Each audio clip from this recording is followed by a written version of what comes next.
Sinqula kwezo sihlwele ezehla ngesilulu. Kumgqibelo kaloku namhlanje usuku apho sichophela khona imicimbi edlumzi, apho sicebisana khona, apho sifundisana khona, apho sikhuthazana khona. Wena ke ungakamcofi usubscribe, ininzi into eza kushiya apha phakathi kweli khaya. Namhlanje kaloku kolu suku sincokola ngomba wodlumzi, sincokola ngomba wongabikho kwengqesho, sincokola ngomba wokufuna imisebenzi, sincokola umba wokujikeleza impangelo. Iza kukunceda ke into yokubana uyibukele yonke le video ukwenza uba ngabikho nto ikuphosayo wena uzawumane utsiba uthi ulapho ubupha, kuba ezinye izinto uza kuzishiya apha esithubeni. Sibhekisa kuwe ke wena mntu othi ndifuna umsebenzi, wena mntu othi ndifunela umntu umsebenzi, wena mntu othi ndifuna ukutshintsha umsebenzi, ndifuna ipromotion. Sincokola nawe kaloku namhlanje. Sizawuqala kaloku sitsho ukubana imisebenzi lena ayikho. You'll remember that there was a time apho kuba i-graduate was a ticket to a job. Ubuyazi ukubana with your BCom uzawuphangela. Akusekho njalo namhlanje. Namhlanje sinabantu abangamanesi abangaphangeliyo. We also have doctors, sine-engineers, sine-accountants. Sinabantu ekwakungeyonto ixhaphakileyo kuba kuthiwa this category yabantu is unemployed. Ngoku seyidibe ngathi ba-unemployable. Kunzima mpela kweli xesha.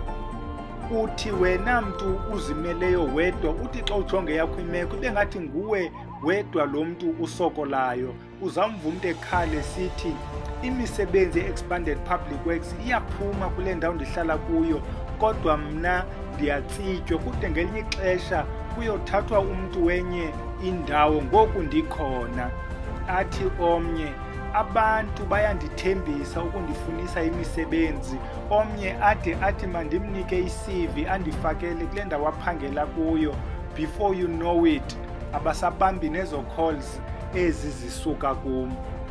Uyaqaphela ke ukuba uyayifaka i-CV, bayabizwa abantu baye kwi-interview, wena ude udawuthe kwa i-CV le yakho ungayazi noba mhlawumbi ingxaki ayikho kule CV na. Kutheni i-CV yam ingandiqeshisi nje? Uthi ucela umntu khawundijongele le CV, athi hayi zinje nezethu, kodwa lena yakho ingathi ayikuncedisi.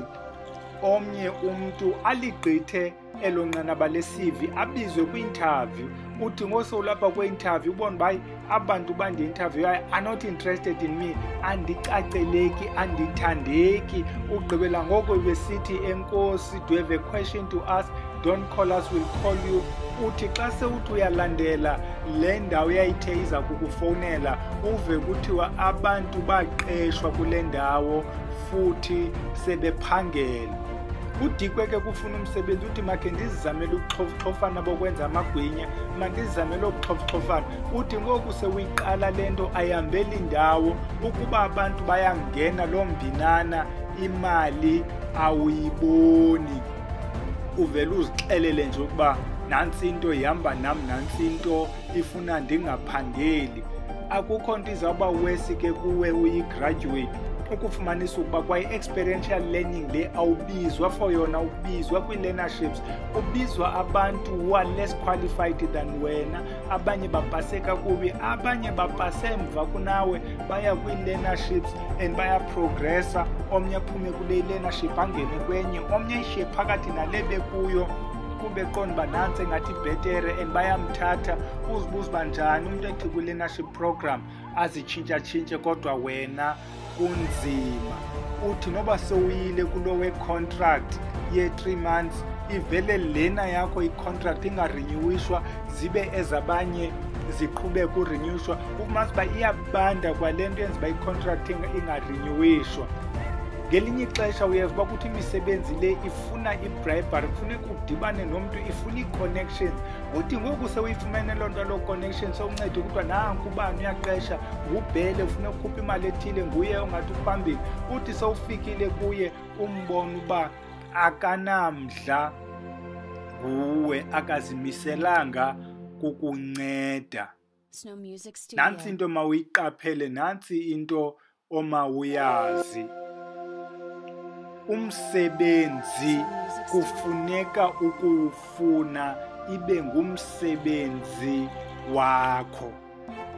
Ngokungaphangeli ukulungiselela ukufuna umsebenzi kude kubekho intetho yesilungu ethi rather be prepared for the opportunity that you don't have than to have an opportunity and not be prepared. Around wena xa uthi uyajonga abantu bayaqesheka, abantu bayaphangela, you look at them utsho ukuthi lo mntu sephangela kodwa akayazi nalento ayiphangelayo. Uyababona abantu around wena bavula ii-businesses and they were useless ugqibela kwakho kodwa ii-businesses zabo ziyasucceeda. You ask yourself a question, why aba bantu besucceeda kunam? Abazukuxelela ke abantu kuba kaloku iimfihlelo zabantu ziimfihlelo zabo, into umntu aqamele ngayo yinto yakhe. I will repeat and emphasize the following points. Number 1, njengoba senditshilo, wake up every day uyofuna umsebenzi.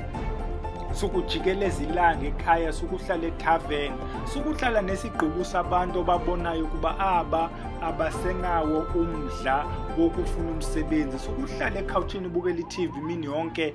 Make into yokufuna umsebenzi your priority. Make yourself useful. Ukuba ikhona into okwazi uyenza apha ekuhlaleni, noba kuncedise kwi-preschool, uncedise esikolweni, uncedise ekliniki, okanye ukuncedisa kuloo nto, noba ivenkile yomntu, remember le ndawo uncedisa kuyo yile ozayifaka kwi-CV yakho for a reference check. If awunayo i-reference check uzaba ngumntu osengxakini kuba kaloku the next employer ifuna ubuza kumntu obukhe wasebenza kuye ukuba ungumntu onjani. Remember, don't get married to a title. Don't get married to into yokuba ndafundela mna ukuba ngutitshala. Umsebenzi okhoyo ngoku kufuna umuntu oyophotha inwele esaluni, kufuna umuntu okwazi ufaka i-dreadlocks. Umsebenzi okhoyo kuthiwa kufuna udrayiva weteksi, kufuna ipheka kwa-Shoprite. Do that while i-CV yakho usayifaka left, right and center. Ikhona intetho ethi umntu osentweni iba ngathi kulula kuye ukufumana umsebenzi. Yikhumbule into ethi ayinguwe wedwa ofuna umsebenzi. Make yourself useful. Jonga uzawuthi wena hayi mna ndine-BCom andinokwazi ukuyokuba yipheka, abantu bazawuthini? Here's good news for wena. People don't care. Remember that. If abantu bebekhathala ngebekuncedisa ukufuna umsebenzi, people don't care. People are busy with their lives. Wena umiso bakubomi because ujonge ukuba abantu bazawuthini. I will emphasize into ethi vuka every day, submit your CV. If it means submit your CV in the same place every second week, do that. Ukuba kukhona into ebhalwe phaphandle ethi no vacancies, nkqonkqoza uthi bendicela umsebenzi, mabakukhumbuze.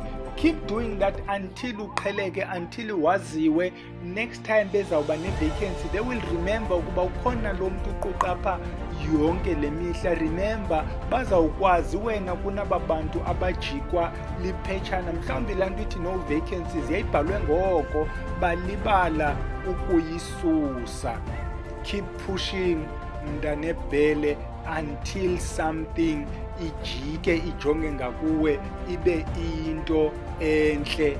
Nantsi ke into ebalulekileyo njengoba usihlunyuka nje ufuna umsebenzi, soze ushiye intlahla yakho ngasemva uthi uyofuna umsebenzi. Fumana amayeza okukhupha isimnyama, okukhupha umgqwaliso. Ukuba uthi andinayo imali yamayeza, khawucofe le video ethi isiwasho sokukhupha isichitho. Uzawusebenzisa esa siwasho, siza kukuzama ngoku usaqokelela imali yamayeza. Mhlawumbi uzawuthi sewufumene umsebenzi ngeso siwasho ukwazi ke ngoku ukuzilungisa. Fumana amayeza entlahla, akhona esizawancokola apha ezantsi, khawuwathathe la mayeza uwasebenzise aza kukuzama nawo. Fumana isiphondo, sizayincokola nayo xa sincokola ngala mayeza apha ngezantsi.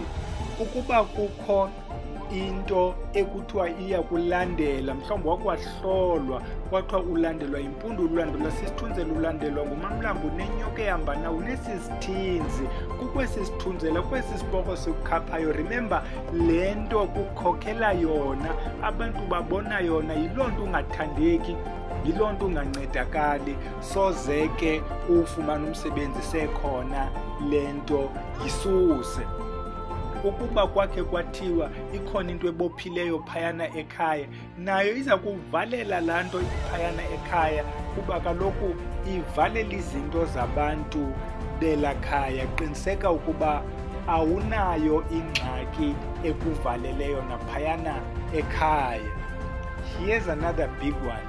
Ukuba kukhona isihlwele kuthiwa siqumbile, sizawuqumba ke siqumbele nala mayeza uza kusebenzisa ezo ziwasho, azizuhambela ndawo, kuba kaloku ukusebenzisa amayeza is a spiritual program.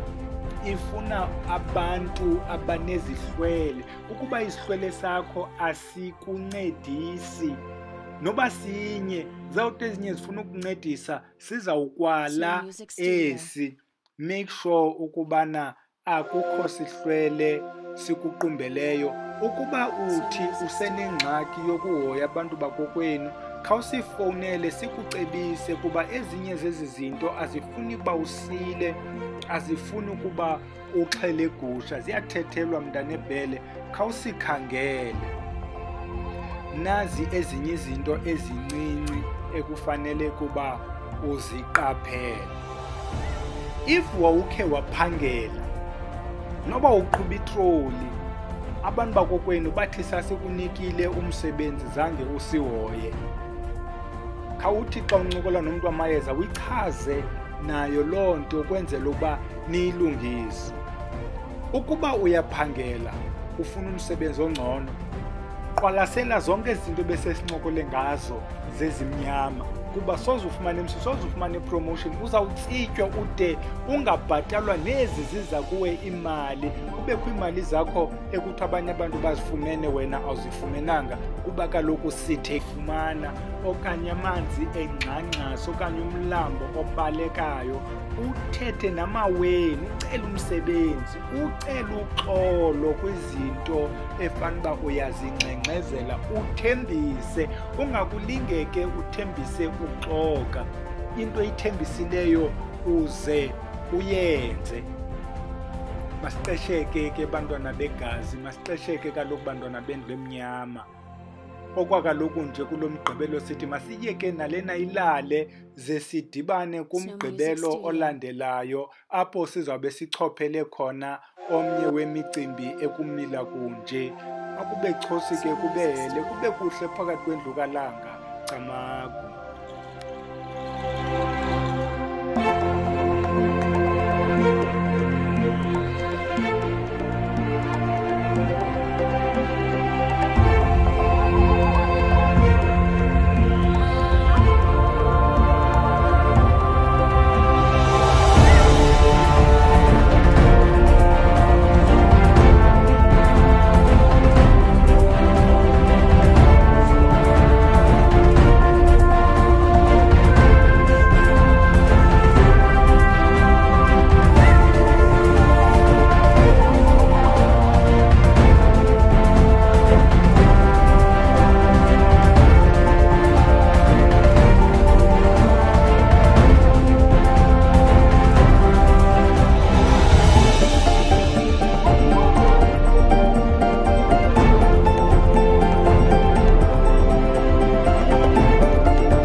Snow Music Studio.